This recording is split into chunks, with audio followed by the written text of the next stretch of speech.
Hello and welcome to episode 7 of Performer on Record, the official podcast of Performer Magazine.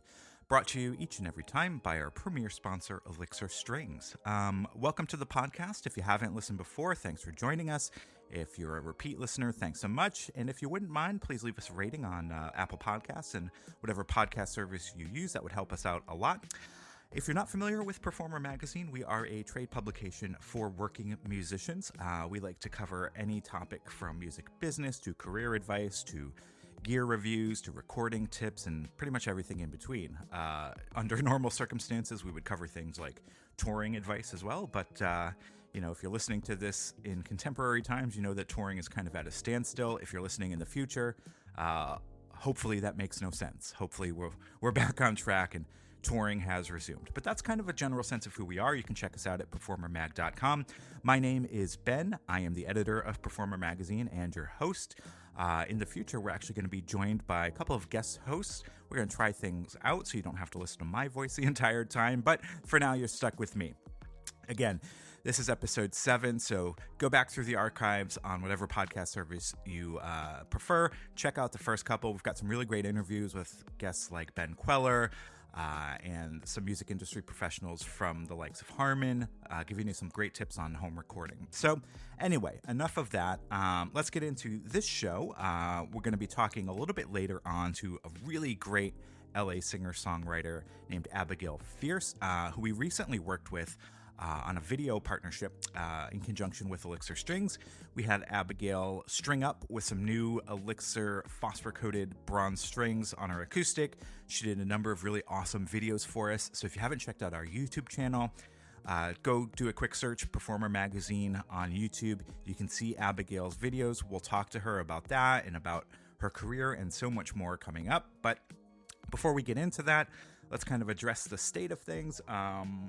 We've got a new administration in office, so regardless of what your political leanings are, I think everyone can probably agree that it's maybe time for a refresh of what we've got going on in this country. As you probably know, if you're listening again in contemporary times, January 6th saw quite a bit of violence at the Capitol, so we're hopefully moving on as a nation, hopefully starting to heal and get over that. Hopefully this vaccine will come to fruition and really help us get back on track. As far as the music industry is concerned, obviously NAMM was canceled. That was supposed to be last week. Did sort of a virtual version of it, which I have mixed feelings on. If you'd like to hear them, great. If not, skip ahead about 5 minutes. NAMM this year was odd.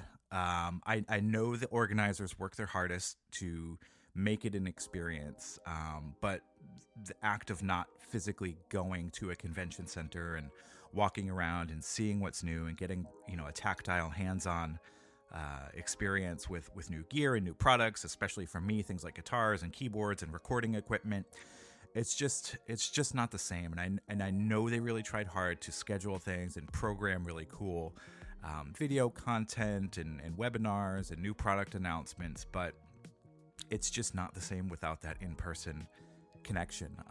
As far as we're concerned, we do a lot of business there. We work with clients, we give them kind of a rundown on how their year went, we talk to them about upcoming promotions we'd like to do with their new products, editorial type of things. So that's harder to do over a Zoom call, and I know, again, everybody was trying to do their best, but it's not a wonderful experience. And I think a lot of manufacturers are probably, I hate to say this, probably going to realize how little ROI there is on the actual trade show itself. It used to be a place where you would sign up business. You get retailers and dealers on board for your new products and you sign orders, there on the spot. And now, there is some of that, but really it's a glorified product announcement showcase. And I think a lot of manufacturers are realizing, well, we're spending, some of them are spending hundreds of thousands of dollars to go.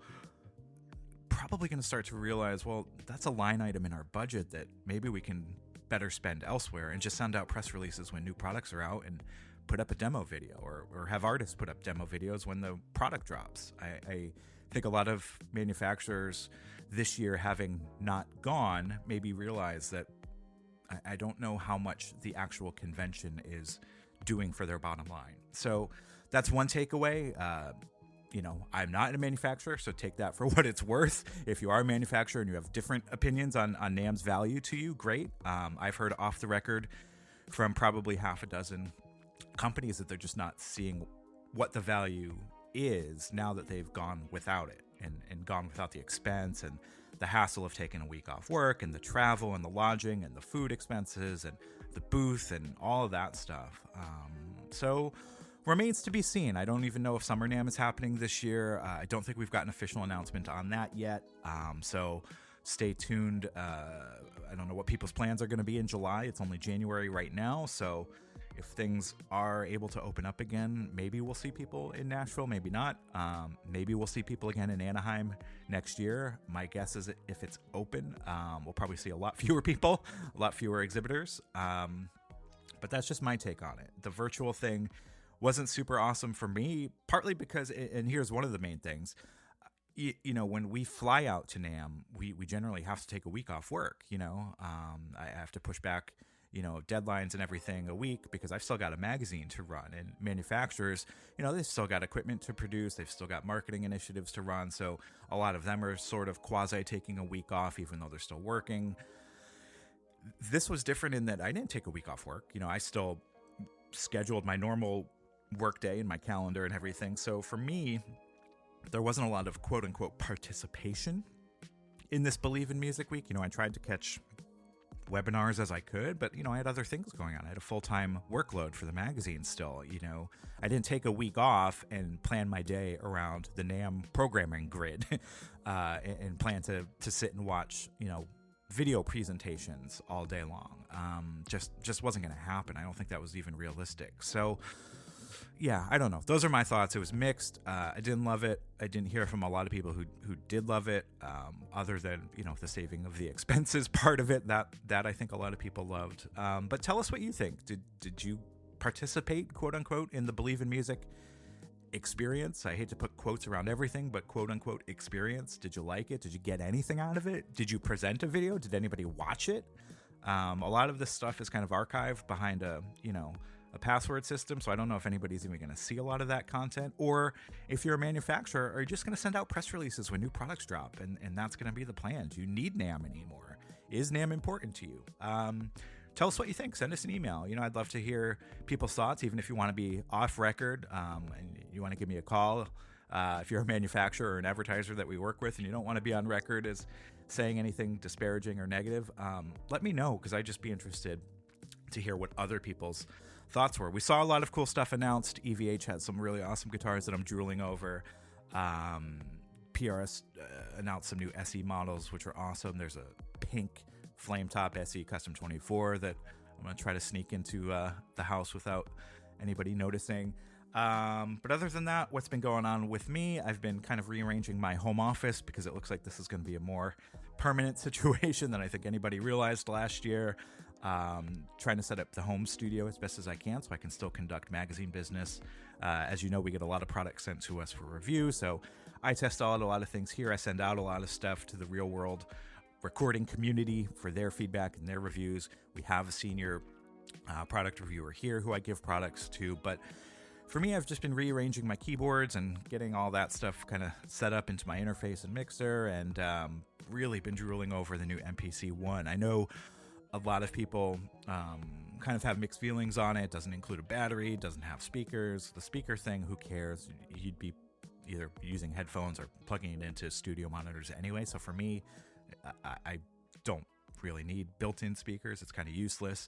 The built-in battery thing is nice if you're going, portable, but, that whole idea of someone making beats, on a park bench is kind of a romanticized version. I think a lot of people are using it in a studio situation or in a bedroom or, at a desk anyway. So having to plug it into, wall power isn't a big deal for me. Again, your mileage might vary, but the MPC One versus the MPC Live, which costs about $1,300, it's almost twice the price, I think, to include that battery and slightly larger finger pads, not a deal breaker for me. I'll take the cost savings and I'll plug it into the wall because who cares?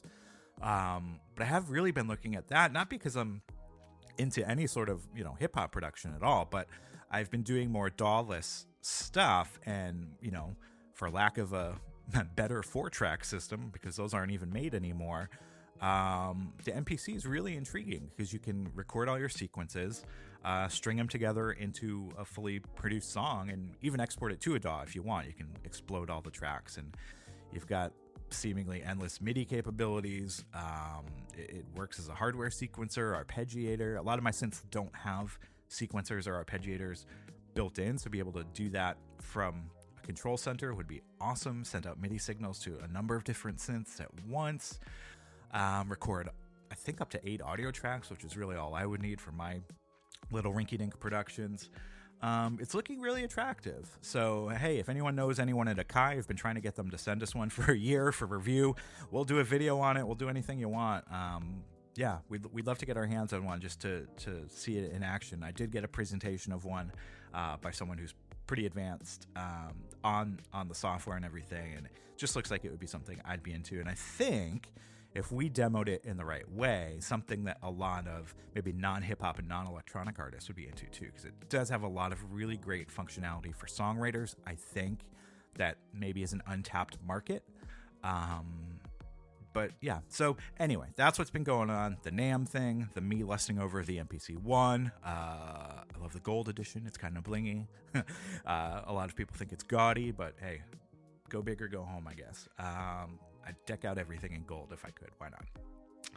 Anyway, that's enough of me rambling. Let's take a quick break. Let's hear from our sponsor, and then we will go into an interview with Abigail Fierce, again, who we featured in some promotional videos that we did in conjunction with Elixir Strings. She did an awesome job. We'll hear from her. We'll come back. We'll hear more rambling from me on my latest other obsession. If you haven't noticed a trend, I have a lot of obsessions.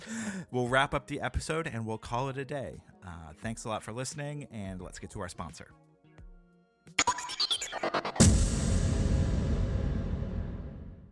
This podcast is brought to you by our premier sponsor, Elixir Strings. We only use Elixir Strings here at Performer because their protective coating keeps our guitar strings full of life better than any other brand we've ever tried.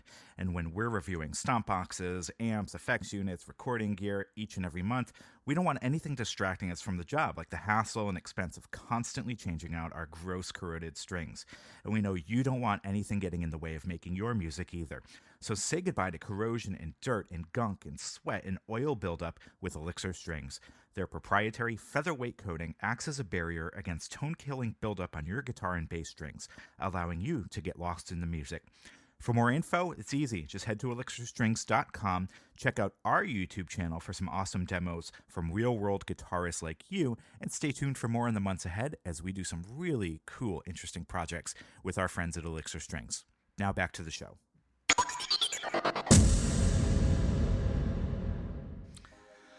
All right, we are back, and we're going to jump right into our interview with LA's Abigail Fierce. Stay tuned.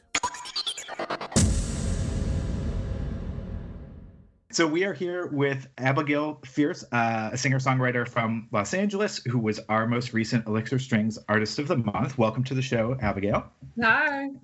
Do you prefer to be called Abigail, Abby? Is there anything that... Abigail, actually. Okay, no Abby. Yeah, no Abby.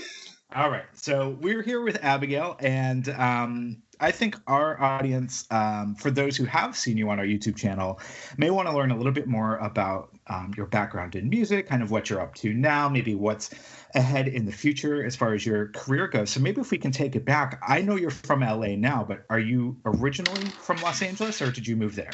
No, originally I was born in Louisville, Kentucky, and we moved here when I was about 12 or 13. And I started pursuing acting, and I always loved music and wanted to do music, but it wasn't until I became homeschooled that I had like time to really hone in on that and work on practicing guitar and songwriting and all that. But it's so funny because both of my parents are in like science fields, so music was not a thing at our house at all. And like they didn't know anything about that until I started playing guitar, and then it was the sound they would hear for up to like 6 hours every day, So I think that was a big like learning curve for them. So I was going to ask if you moved to LA for music, but it sounds like your parents were not involved in the arts at all. Well, we did kind of move for the acting because my mom, thank God, I love her. She's very supportive, and she has really learned a lot with me in this career. But originally they were like, like when I said I wanted to be an actor, they're like, I think it's pronounced doctor. So that close. It's close. Yeah, close. But it took some persuading, but we're here. I think as an actor you can play a doctor, right? Yeah, you can play a doctor, and I have maybe some more ideas on how to be a more logical brained person from them, but I'm naturally not that.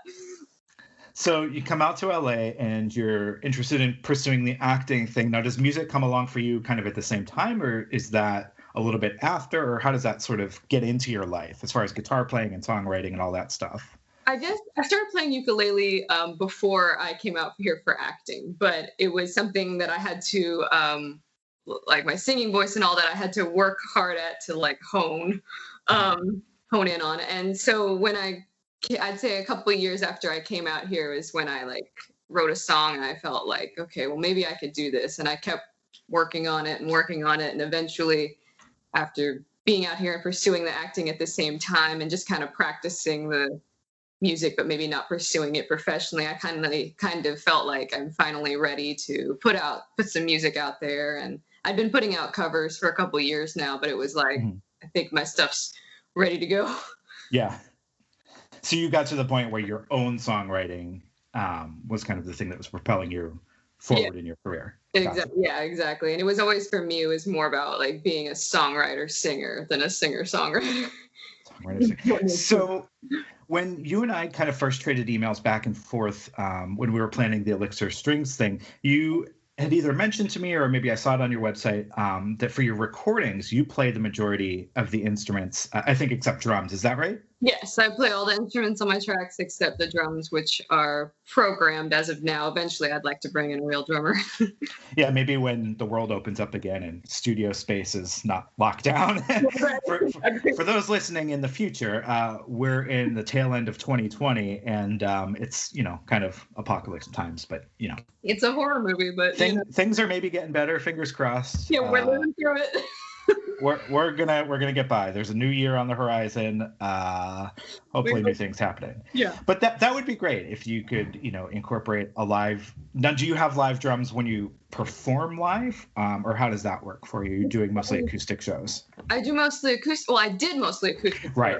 And then this year, in the pandemic, is kind of when it, like, all my original music kind of came together, and I was recording, and I'm like, now I would be ready to play live shows, but it's all shut down.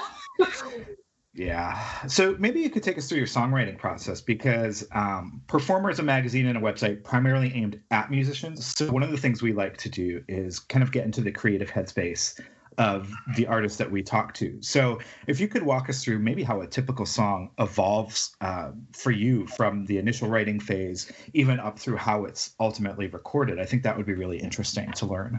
Okay. Yeah. I mean, I love the thing I love about writing songs is that every time you do it, it's different. But I'd say for me, the majority of the time is that it starts with the lyrics. I'm a lyric person. That's always been the most important part to me and what I connect to in a song.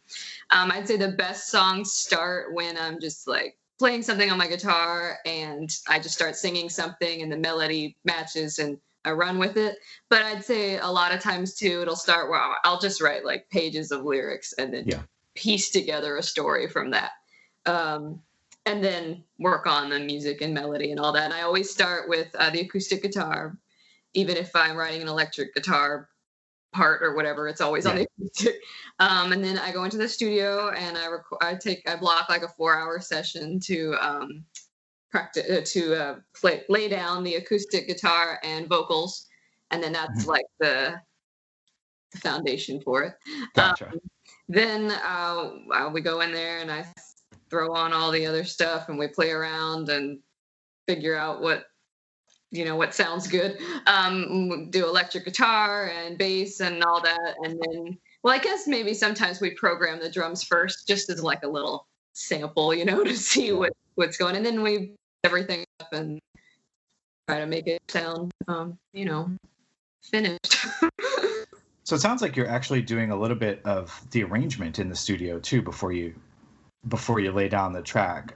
It's interesting because we hear a lot of different approaches where artists will have the track fully worked out down to the last note before they ever hit the studio. And then there's a lot of artists that we talk to who have the idea for the song and, you know, the foundation, like you said, and they'll head into the studio and then they'll kind of work it out while they're in the recording. Is that kind of your process, did you say? Yeah, I liked, and then, because, you know, sometimes I feel like, you know, you might get a guitar part or something sounds really good and you hear it and you're like, oh no, you know, like I gotta fix that. And I think that's maybe more of how my brain works, or it's just keep layering until it feels right. I feel, you know, but sometimes I'll have like maybe what idea I want like a bass part to be or something here and there and go ahead. But for the most part, it's all done in the studio. Gotcha. Now, I know the other half of your professional career outside of music is acting. So maybe you could catch up the folks who are listening on some of the things that you're currently involved with, or maybe some of the things they won't have most recently seen you in that they could catch you on. Most recently, I was in a couple episodes of the new Hulu show Love, Victor. Very cool.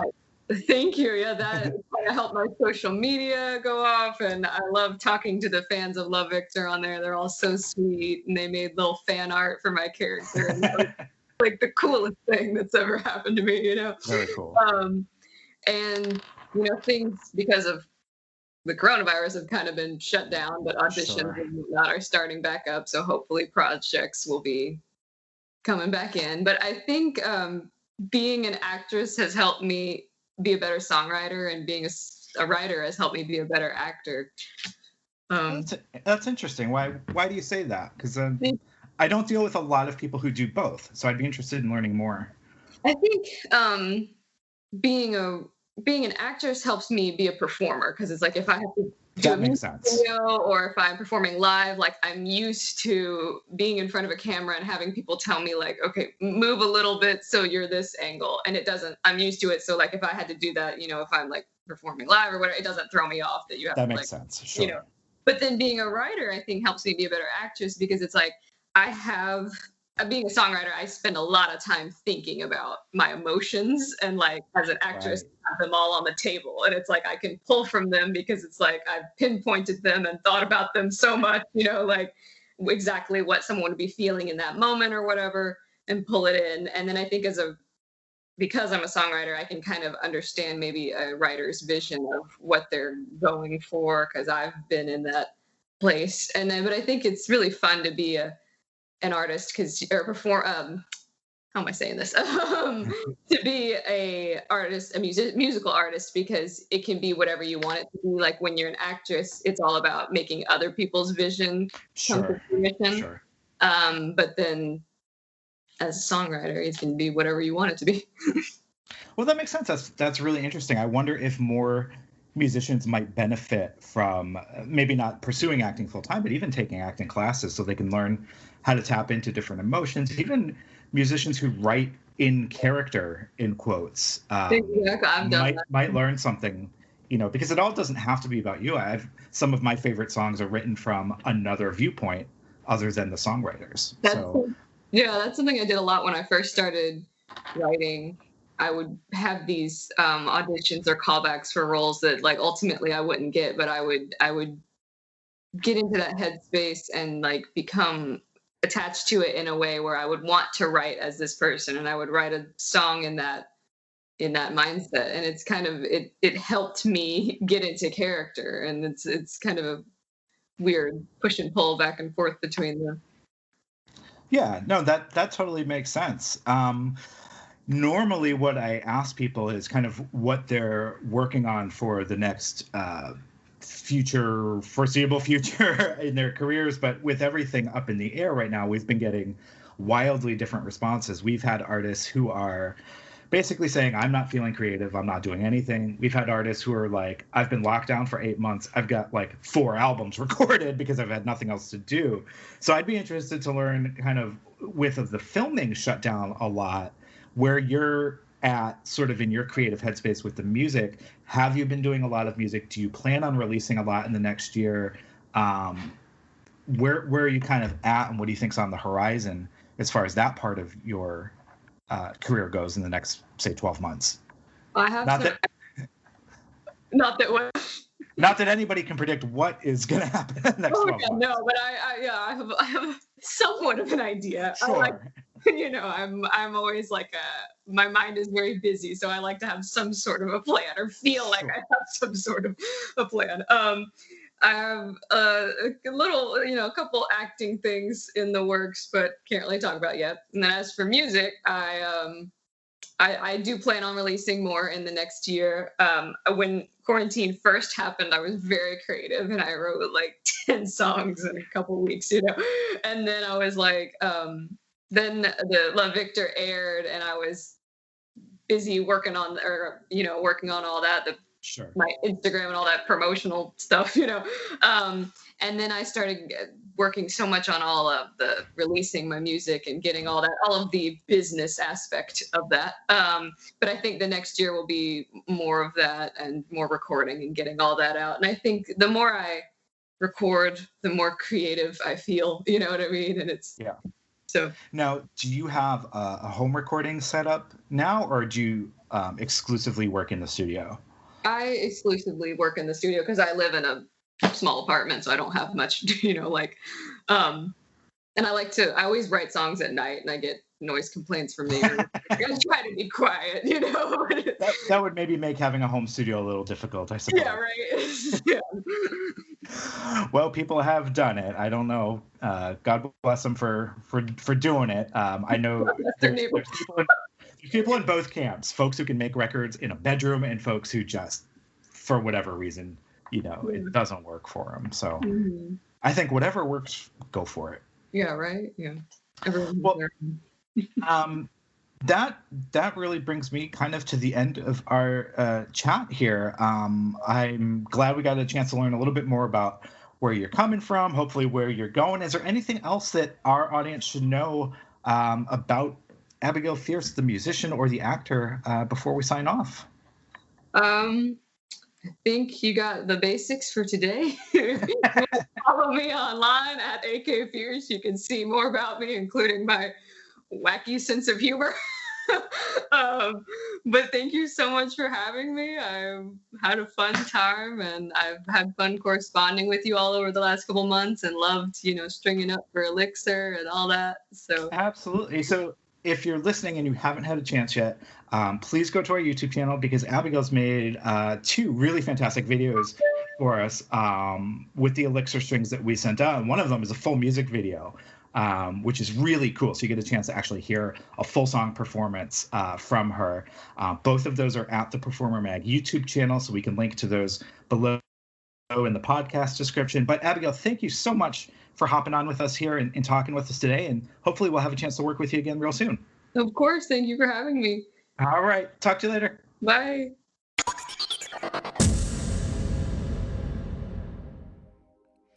So that was our conversation with Abigail Fierce. Hope you enjoyed it. Again, head to our YouTube channel. Just search for performermagazine.com, and you'll see Abigail's videos up there, along with hundreds of videos that we've made over the years for different products, gear, all sorts of stuff.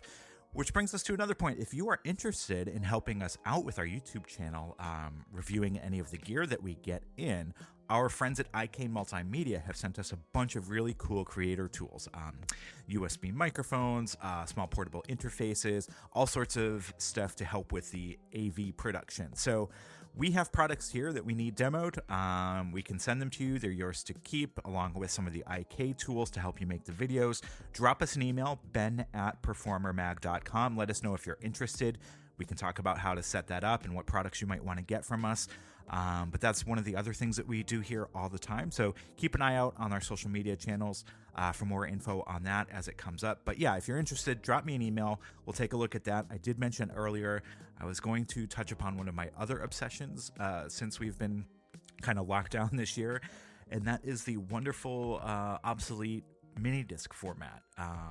I will not waste your time here gushing about it. I will spend the entirety of episode 8 probably telling everybody why I love mini discs so much and why I've reconnected with it over this last probably 11, 12 month period while I've been home more.